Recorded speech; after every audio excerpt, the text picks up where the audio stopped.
என்பது துன்பம், எகிப்து என்பது வேதனை, எகிப்து என்பது பாடுகள். அப்போ உன் பாடுகளுக்கு நடுவில் அவர் வாசம் பண்ணுவார், உன் துன்பத்துக்கு நடுவில் அவர் வாசம் பண்ணுவார், உன் வேதனைகளுக்கு நடுவில் அவர் வாசம் பண்ணுவார். ஏன்? அந்த வசனம் சொல்லுது, அவர்கள் எகிப்தே உன் நடுவிலே அற்புதங்களையும் அடையாளங்களையும் செய்வதற்கு. அப்போ உன் துன்பத்துக்கு நடுவில் யாருக்கு அடையாளம் வேணும், யாருக்கு அற்புதம் வேணும்? எல்லாம் நல்லா இருக்கு, எல்லாம் நல்லா இருக்கு, நமக்கு அற்புதம் தேவையில்லையே.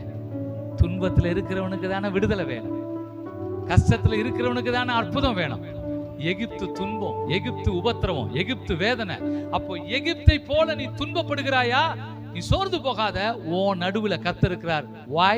To perform miracle. அற்புதம் செய்வதற்காக, உனக்கு அடையாளங்களும் அற்புதம் செய்வதற்காக. He dwell in the midst of Egypt. எகிப்துக்கு நடுவில் அவர் வாசம் பண்ணுகிறார் என்றால் துன்பத்துக்கு நடுவில் அவர்